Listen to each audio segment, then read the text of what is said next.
Welcome to Rule the World, the art and power of storytelling. Storytelling is what connects us as humans, and for brands, it is no different.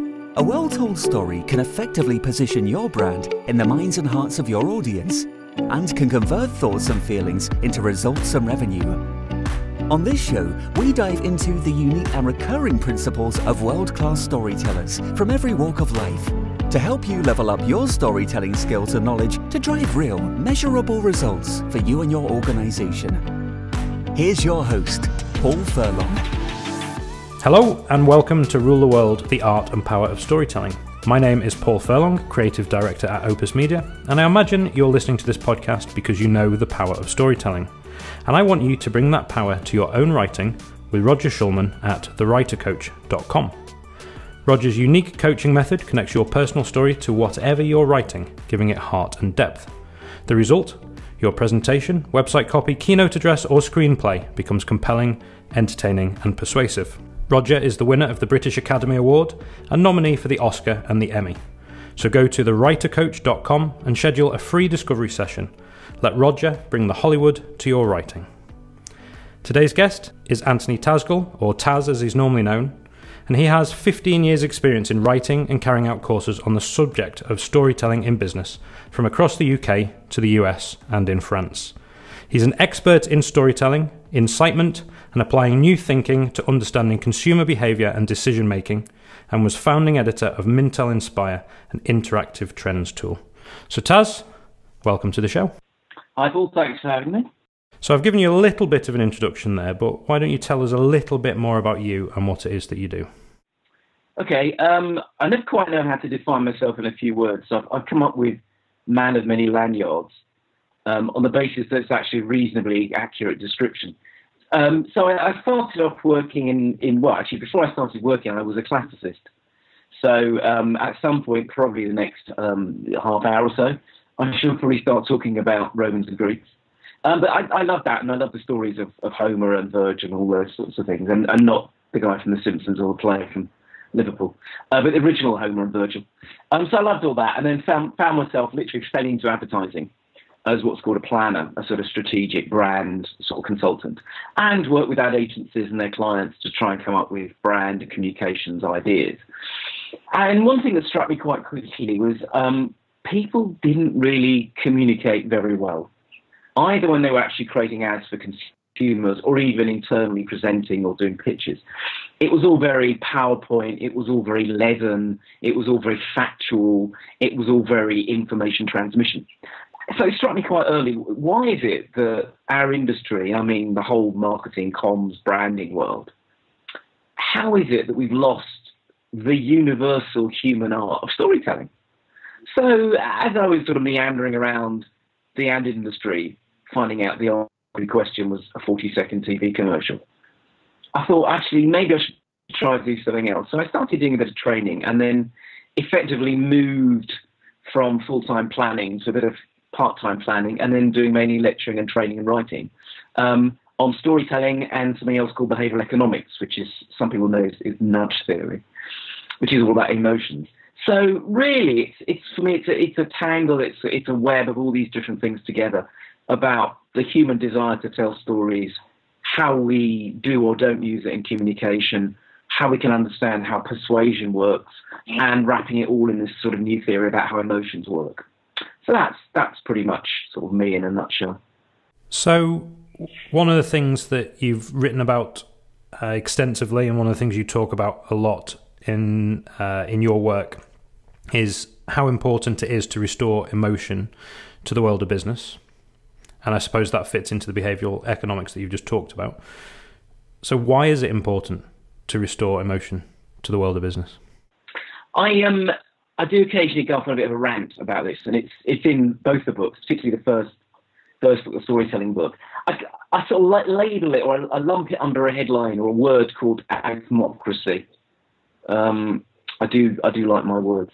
So athmocracy is a sort of semi-created word based on arithmetic, the idea of numbers.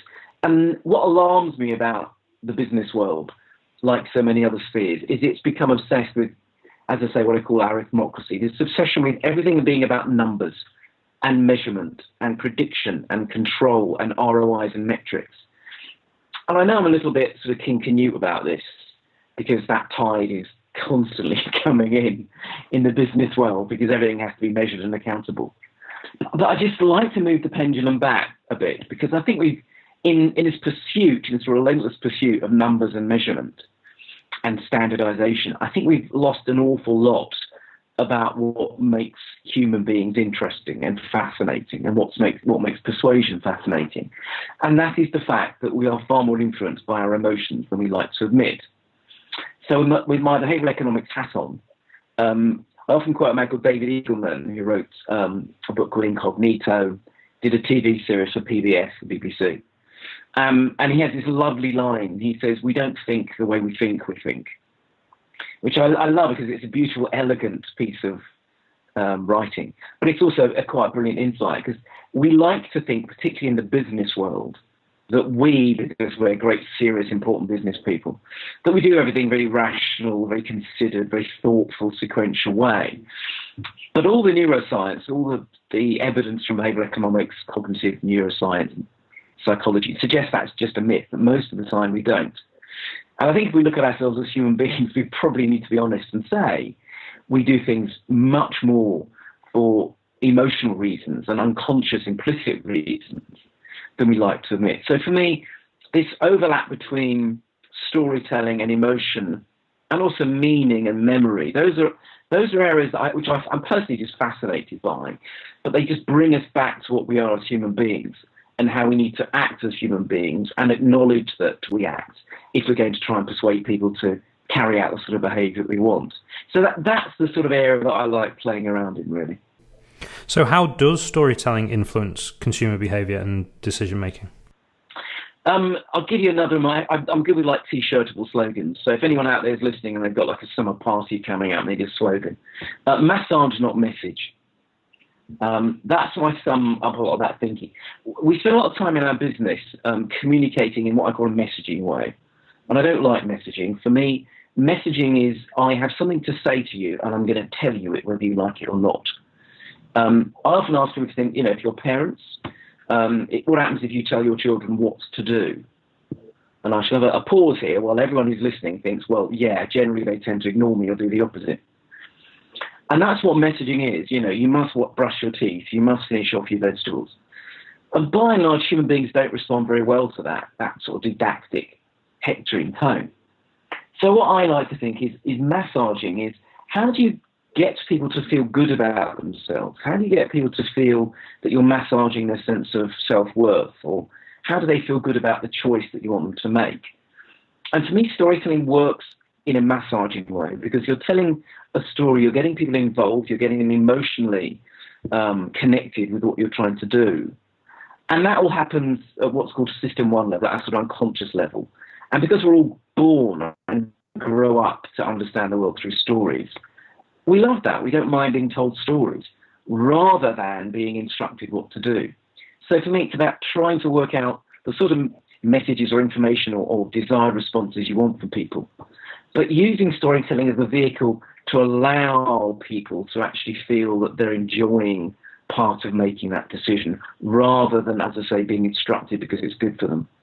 So when you start to put that story together to get to try and influence people to your way of thinking or to get people to do what it is you want them to do, what's your approach to constructing that story? Well, the first thing I want to say as a born and bred, dyed-in-the-wool marketing person is it depends on your target audience, what you're trying to achieve. Having said that, I think there are certain storytelling tricks and techniques that I always recommend. So one of them is actually to start with the sorts of emotions you want to elicit. So rather than just thinking about what the message or the benefit of the proposition is, what are the emotions? And when I do my training days, I'll talk about what are generally considered to be the 6 universal human emotions: happiness, sadness, fear, anger, surprise, disgust. Are you trying to elicit one of those? And if you're not, maybe that would be an interesting way of actually addressing what you're trying to do through the lens of one of those universal emotions. Because we know that we are primed as human beings to respond to those sort of emotional triggers. There are several other, tricks and tips that I talk about. So the importance of how you start. Again, too often when we're trying to use advertising, when we're doing a conference presentation or a talk, we start off by doing something very boring and very basic. We talk about who we are, we talk about how wonderful we are, we thank the people for inviting us. My argument is very simple in every form of storytelling, whether it's written or verbal or whatever. How you start, you should always start with something surprising, something memorable, something emotional. Because once the brain, and an awful lot I talk about is based on our understanding of what the brain wants. If you start off with something which creates an emotional response, the brain is already hooked. And in the first book, which is subtitled The Golden Thread, I talk about the golden thread as a technique, and it goes back to Theseus and the Minotaur. Have I got time to tell the Theseus and the Minotaur story? Yeah, of course. Okay. So for the non-classicists out there, this goes back to a time in ancient Crete and ancient Greece where the king of Crete, Minos, had defeated the Athenians. And as a result of that victory, he said to the Athenians, you'll bring over 7 young men and seven young women in a ship. You'll bring them to Crete, and they will be taken to the center of the Labyrinth, which was a fiendish maze devised by Daedalus, who was the father of Icarus, who flew too near the sun with his wax wings. And inside the Labyrinth was King Minos' son, the Minotaur, half man, half bull. The Minos said all these Athenian men and women that will be brought to the center of the Labyrinth. They will be guided into the center, and there they will meet the Minotaur, and the Minotaur will dismember them and kill them and eat them. And this went on for a number of years until, as I have to say, there arose a hero in Athens called Theseus. And he said, no longer will I put up with the flower of Athenian youth being slaughtered. So I will go over on the ship, I will meet King Minos, I will go to the Labyrinth, and I will slay, because that's what they did in those days, I will slay the Minotaur. So he goes over and he meets King Minos, and he announces, I'm going to kill your son, the Minotaur, and I'm going to free the Athenians. But in the court of King Minos, he meets King Minos' daughter, Ariadne. And Ariadne falls in love with Theseus, and Theseus with Ariadne. So Ariadne says to him, Theseus, you must be aware that no one has ever managed to find their way into the center of the Labyrinth. It's such a complicated maze. And even if they did find their way, and they'd never managed to kill the Minotaur. And even if they did manage to kill the Minotaur, they'd never find their way out again. So according to different authorities, she gives him a ball of thread. Some people say it was a golden ball. And she says, take this ball of thread, and as you're at the outside of the Labyrinth, unravel it as you find your way in. So by the time you've got to the center of the Labyrinth, and hopefully you've killed the Minotaur, you will have a way of tracing your way back out. And I've always loved that story. I must have heard it 30, 40 years ago. And it's used in different ways. Psychotherapists use it. But for me, it's about coherence. It's about having a structure. It's about having a skeleton or a framework. And everyone who talks about storytelling usually talks about that in some way. But for me, I always talk about you need a thread.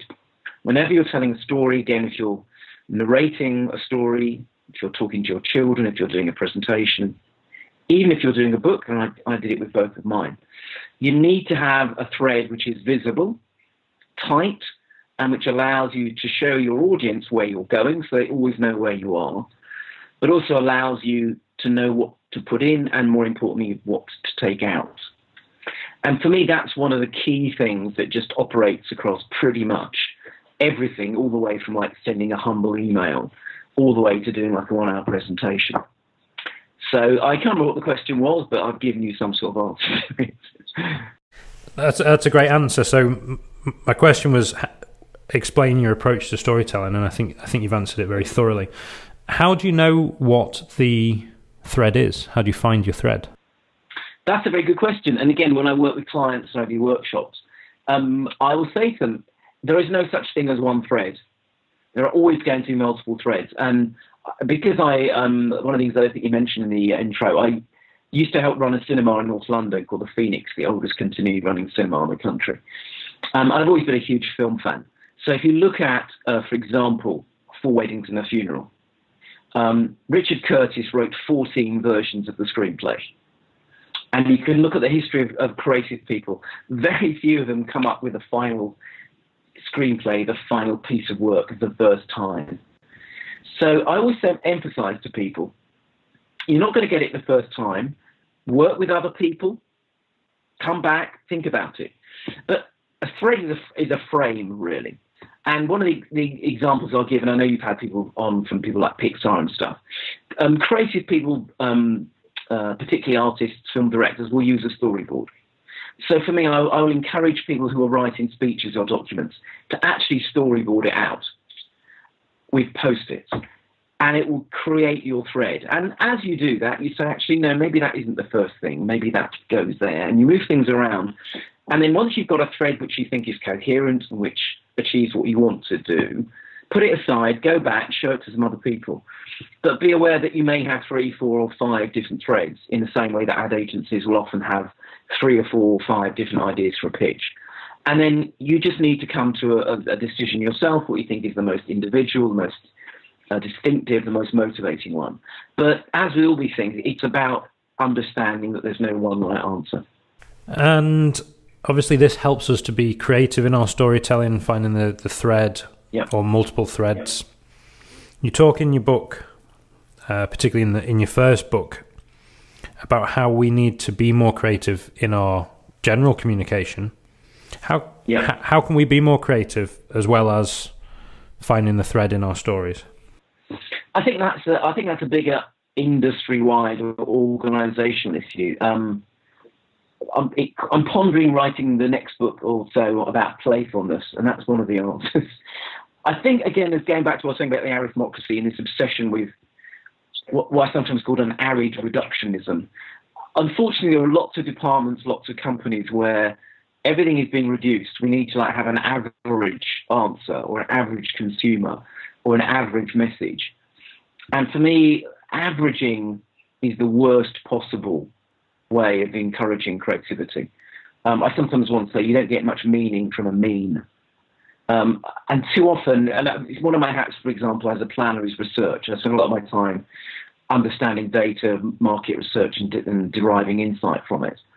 But too often, the people who commission research or examine research, again, are looking for averages, they're looking for means, they're looking for something simple. And often human beings, because we are sort of messy and chaotic and unpredictable and emotional, that's not the way to get creativity. The way to get creativity is to look at emotions, to look at idiosyncratic aspects of human behavior, to try and find things that look unexpected and surprising and meaningful. And for me, those are the best ways of getting creativity. By doing lots of quantitative research, putting things into numbers, coming up with metrics, is the enemy of creativity. And I know why companies are doing it, because everything has to be measured and has to be accountable. But I think we need to sort of divide the sort of proving and accountability side of things from the generation of ideas and innovation and insight end of things. And I think we need to move as many people as we can down that end, the creative end, even the bean counters, even the people with numbers, and get them to understand that you can't prove and measure everything. And if you do, that's going to get in the way of coming up with things that are genuinely interesting and creative. So that's one sort of organisational, cultural answer to your question. I could probably give you a couple of others as well. I might come back to that in a second, but you've hit on a very interesting point. We've been a creative species for thousands of years, and we now live in this data-driven world. Facebook advertising, Sky Ad Smart, where they can tell us about the likes and dislikes of our audience, and it's very powerful. Yeah. But where's the line? Where's the right point between creativity and data? Because we don't want to live in a completely data-driven world, and maybe total creativity isn't right. So where's that line? No, absolutely. I think there's a number of ways of looking at this. One is efficiency and effectiveness. So I think a lot of data is about efficiency. A lot of data is understanding who our audience is, understanding perhaps their psychographic, attitudinal, behavioural characteristics. But for me, creativity is the effectiveness side of it, which is how do you take all that data? How do you turn that into insights, which you can then go to your agency or your creative team or whoever and say, okay, now design me, now give me an idea, give me a website, give me a brand, logo, a name, which allows me to turn all of that data, big data, algorithm stuff, into something which is going to be genuinely attitudinally, behaviourally effective. I don't want to say I'm an enemy of data. That would be nonsense. I'm an enemy of using data at the expense of everything else. Data, however, is brilliant, and big data is brilliant, and our brains are brilliant at generating insights and patterns which allow creative people to come up with new ideas and new solutions. The problem I see, as I say sometimes, is where the people who are in control of the data think that the data is simply going to give them all the answers in itself. It's not. It's hopefully going to open up some new doors and new ideas, but you then need sort of strategic planners and creative people to say, okay, now what do we do with those insights? And in the second book, which is The Inspiratorium, which is all about insights, I talk about how the fact that actually a lot of people don't get what insight is. Generally with insight, you have to allow your brain to meander. You have to let your unconscious play around with things which are unexpected. So just putting data together is probably not going to give you an insight. Giving it to people who are creative and then saying, okay, now let's play around, let's leave it and come back to it, let's mix up some different things together, that's the way you get genuine insight. So for me, that's the way of getting the balance. It's not perfectly right, but at least creating some sort of equilibrium between the two of them.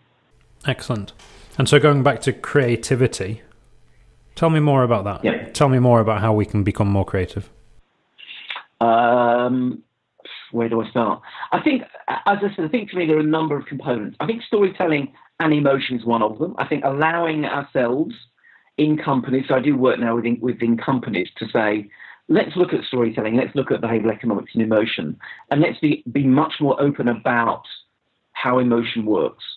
So not just in terms of our communication, but in terms of how we talk to each other internally, how we have meetings, how we talk to each other, what we do before and after work. All those ways, I think, are ways of creating companies and organisations and cultures which are more likely to become creative.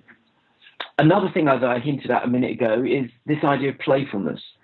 I think there's a terrible tendency, because I lecture at universities and also I've got grown-up children now entering the business world, I notice with alarm how a lot of people who are students or young people and who are really fun, creative, imaginative people come into the business world and have all of that bled out of them. And I found that really depressing. Only the other day, a couple of weeks ago, I was lecturing at Bucks Uni on our advertising course, and there's some fantastic creative people there. And one of them sent me an email the other day saying they've just had an internship, and they were just treated like cogs in a wheel, even though they're creative people. And they should be, at their age and with the sort of work they're doing, having fun, exploring different ideas, but they were sort of forced to fit into a sort of template. I think one of the things we really have to do in the business world is understand that sometimes being serious and grown up and rational, the things that I mentioned before about the opposite of emotion, they are very often the opposite of creativity. And I'd really like to see, from when people come into a company, that they're encouraged to sort of think playfully, to generate ideas. I think it's a number of companies have set up, I think Google was one of them, you get a certain amount of time, I think half a day a week or a day a week, where you're allowed to do anything you want. As a way of saying to people, you don't spend all your time just thinking about search engines, or you don't spend all your time just thinking about cars or yogurts.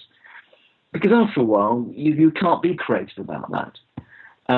But allowing people to sort of read a book or see a play or go to a movie, which is deliberately designed to get their unconscious system one, their creative brain, just simmering with new ideas. And that whole complex of story, emotion and playfulness, and allowing people to fail, which is another thing which is in the second book. The word in English, error, we think it's, we punish people for making mistakes. But the Latin, the origin of the word error, as in erratic, or aberrant behaviour, means to wander. It doesn't mean to be wrong, it means to wander. So I often say to people, when you're making an error, you're not making a mistake, you're wandering. And again, I think it's that sort of climate that I talk to companies about and say that's what you need to encourage. If you say, do this or you're wrong, and even if what you've done is wrong, we all great thinkers and scientists say the only way the human brain learns is from failure.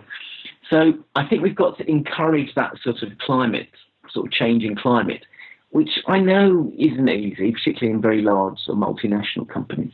But again, it goes back to sort of understanding this system, this arithmocracy that we're in, and saying, let's not be completely bound up in it. And so I suppose that wandering, that error, is a great way for us to be able to practice our storytelling? Yes, yeah, I think so. And I think in terms of how I work with different companies on the storytelling, one of the things that I like to get them to do is to say, too often when I look at company websites, normally they're designed by a group of people that I don't want to be too rude about. Often websites are designed by IT people, and IT people in my world, like engineers or accountants, are very good at certain things, but they're not perhaps so good at other things. And what links all those different groups in my mind is a very sort of linear, rational approach to things. So often I look at company websites. I'm doing some stuff with a client at the moment, actually. And you can see the way that their sort of drop-down menus lead. And every drop-down box has lots and lots of more pages, and each page is absolutely full of copy.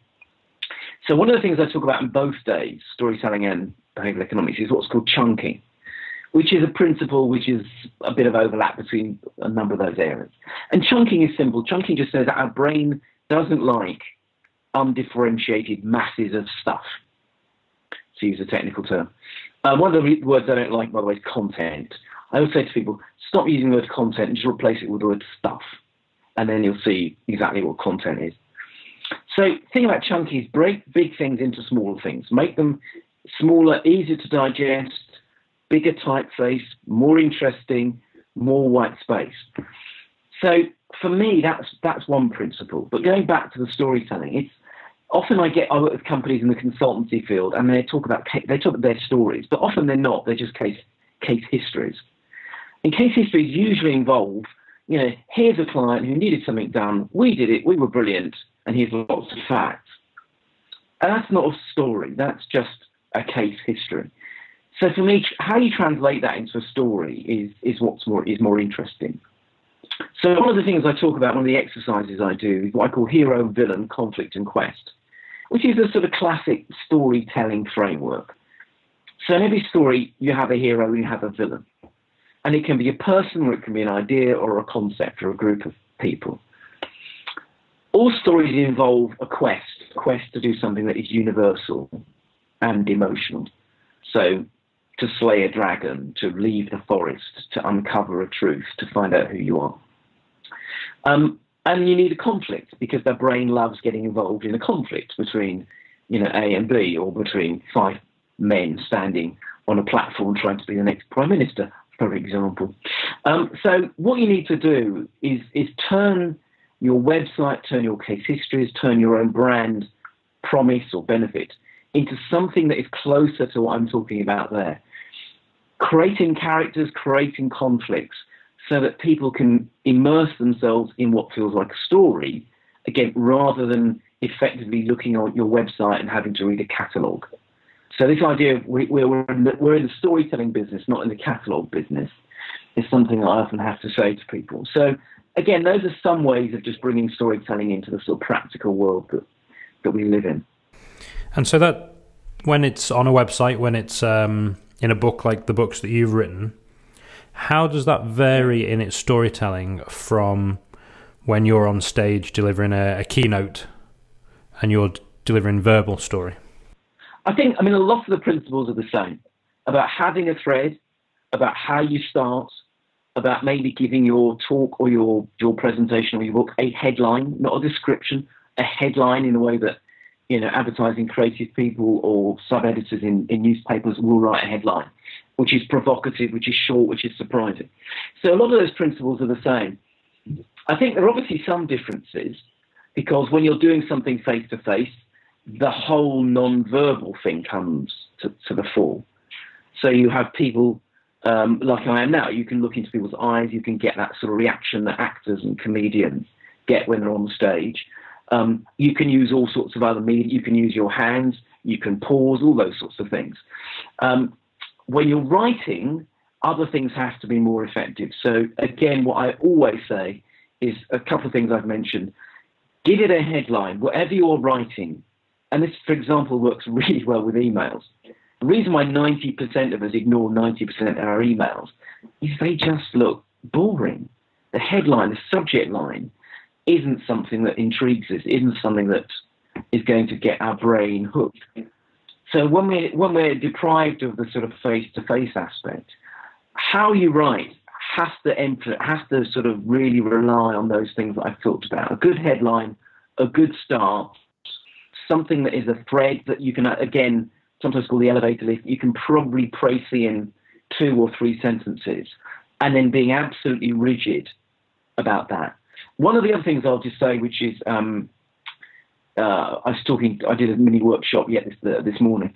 I have, in terms of doing keynotes and talks, or even meetings, actually, I have a rule which I just call the 2/3 rule, which I've developed over. I haven't developed it over years because it's very simple, but I've just come to realise it's worth saying. If you've got a meeting tomorrow and someone said, right, you have a presentation to do, and it's an hour. So let's say you've got from 10 till 11 o'clock tomorrow. Or let's say you've got to do a keynote or a speech at the sales conference, and it's half an hour.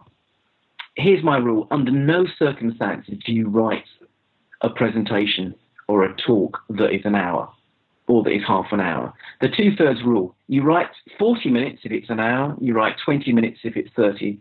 You write 10 minutes if it's 5. Apart from all the other things, like the meeting will start late, the most important person will leave early, there'll be questions, people will be on their phones. By giving yourself 40 minutes to write for rather than an hour, it forces your brain to come up with the golden thread. It forces your brain to take out the surplus, to take out what someone once called, it's a great word, X-formation. There's a Danish writer called Tor Nørretrand, as he said, we worry too much about information, the stuff we put in, and not enough about X-formation, the stuff we have to take out. So I do it myself, and I recommend it as a way of forcing your brain to say, don't do an hour. If you do an hour, you'll put all the stuff in that you don't need to. You'll ramble, I ramble, everyone rambles. But if you say you're going to write 40 minutes, you give yourself a little bit of rambling leg room, but more importantly, you force yourself to keep to the absolute tightest thread that you can. And that, over the years, I've actually found quite a reasonable sort of piece of advice to follow myself as much as giving it to anyone else. And you talked earlier about starting with who your target audience are. So that's obviously key to telling a story. When you're telling a verbal story, you've talked about those cues. How important do the audience become to the story? I absolutely agree with where you're going with this. One of the things I found over doing many, many years of talking and lecturing, and also the odd bit of comedy and stand-up and stuff, is it's all about the interaction. And I've read a lot about comedians and how they talk about that sort of aspect of it. And that sort of flow, that sort of responding to the audience, I think is really important. And one of the things, again, I will always emphasize to people is if you feel confident about that and you're good enough at it to read the audience, it's always worth seeing what you've said and seeing how people have responded to it, and maybe asking them, maybe prompting them and saying, okay, sorry, are any comments on that? Anyone want to provoke? Has that provoked any thoughts? And wherever I can, I'll try not to just talk myself or lecture, even at a sort of conference. I'll try and actually throw questions at the audience, or actually sometimes start with a question. So, for example, I'm doing a thing in Reading tomorrow with basically a group of chief financial officers, which is not my natural habitat. So I'm going to do one of my usual things about saying that numbers numb us, but stories stir us. So I'm probably going to start off by saying, hello, I'm Taz. How many of you spend most of your time with numbers? And then see what happens. How many of you probably think you spend too much time with numbers?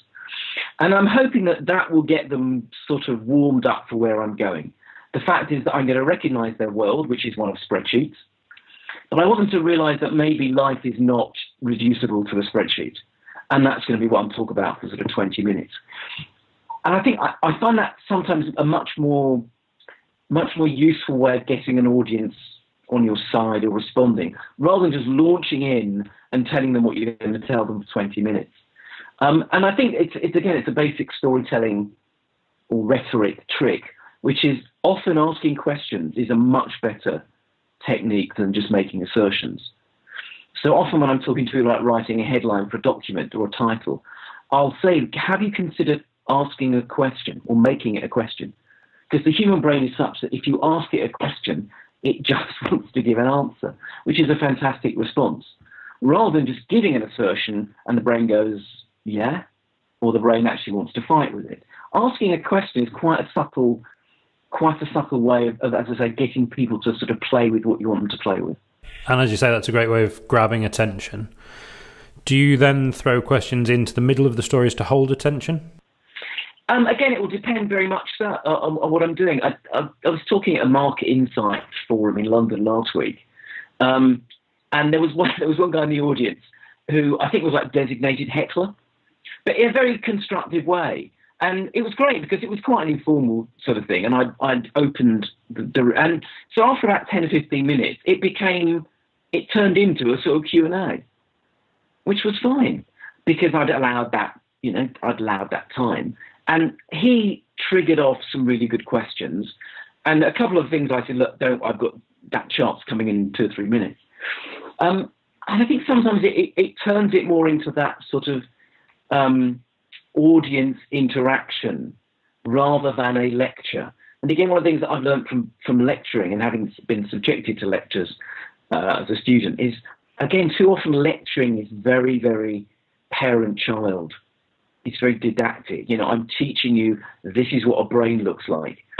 And my experience at all of this as a lecturer, as a trainer, and as a parent, I don't think that's a very effective way of getting people to learn or to understand what you're saying. So if it takes off in a certain direction, I remember I did a big thing in Australia a couple of years ago at one of their conferences. There was about 200 people. And I'd thrown in a sort of poke and joke about Aussies and Brits. And so I threw in a couple of other things as well, which were in that sort of area. And then somebody mentioned something in the audience, and it turned into a bit of a banter. And I'm perfectly fine with that. And I think as long as it doesn't deflect you completely off your thread, and as long as you don't think you're Eddie Izzard, I think if you can control that, people just feel a little bit more like they're not just, as I say, passive. It becomes much more of a sort of active and interactive thing. So, again, I think if you're happy with that and your audience is going with it, run with it. Brilliant. Now, a phrase that you've used a few times as we've been talking is behavioural economics. And you touched a little bit at the beginning about with a definition of what that meant. Do you think you could expand on that ever so slightly just to fill in the gaps around what you've talked about? It could take about 3 hours, but yeah. maybe in a little less time than that. I'll try. No, behavioural economics has become a really big topic, and it's loosely to do with the idea of influencing people by addressing emotions and addressing what is effectively making our decisions happen at an unconscious level. So people like Daniel Kahneman, who wrote Thinking Fast and Slow, Phelan Sunstein, who wrote Nudge, Dan Ariely, all these people. This is no longer a fringe thing, by the way, because Kahneman became the first psychologist to win the Nobel Prize for Economics, and Phelan won it himself a couple of years ago. And what they're doing is they're understanding the way the brain works. They're understanding how decisions happen. So really what behavioural economics says is the myth that we sort of created, that human beings make decisions very consciously and rationally in a very sort of sequential way, is precisely that. It's a myth.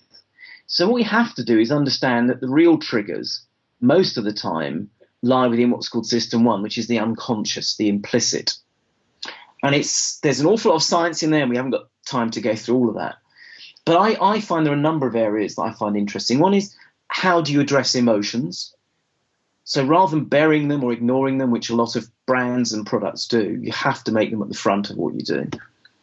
Secondly, the fact that a lot of what we think are decisions going on in here, in our head, actually happen around us.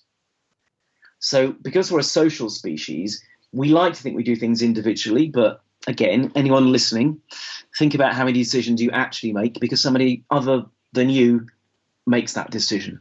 Someone you respect or someone you emulate or someone you want to be like. We are herd animals. An awful lot of what we do is effectively fashion-based. Thirdly, a lot of what we do isn't decided when we think it's decided by the context that we're in. So we make a lot of decisions depending on whether we're a father, whether we're on our own, whether we're with our mates, whether we're at work. We don't always have exactly the same approach to decision making. We're influenced by the context and the environment. But also it says that a huge amount of decisions we make are automatic. So a lot of the time we think we know why we're making decisions, but they're just repeated decisions. The technical word in the literature is heuristics, from the same word as eureka that Archimedes said in the bath, I found it. So because our brain is so energy efficient and energy dependent, it hasn't got the energy to make every single decision afresh. It's much easier to say, I did that last time and by and large, it was good enough. So a lot of the decisions we make, it's not through loyalty, it's through apathy. So again, all those sorts of insights and thoughts, there are different ways of applying them across all sorts of aspects. And as I said, we haven't got the 3 hours, but there's a whole lot of insights and tricks in there, which I find really fascinating. And I work with clients to apply them to their brands or their communication. And so storytelling is one of the major ways to be able to affect people on a behavioural economic level. Yeah, I think for me, they sort of operate in different spheres. But as I said, for me, there's emotion, there's story, there's meaning, and there's memory. And for me, that's at the heart of how human beings think and behave. And therefore, that's the best chance we have of applying all of those things. How do we use emotion? How do we create memories? How do we tell stories? And how do we make it meaningful? So rather than talking about products and messages and propositions, how is it a story? How is it meaningful? How is it using emotion? All those, as I say, those three things for me, they're all part of the same sort of family. So I'd love to ask you a couple of quick fire questions, if you don't mind, Taz. Of course, yeah. So who do you think of when you hear the word story and why? I'm going to give you one answer because I was just reading it. This is how the brain works. So what I literally have just been reading about is the Iliad. So for non-classicists out there, you can just, watch the cricket for a couple of minutes. As I said, I'm a classicist.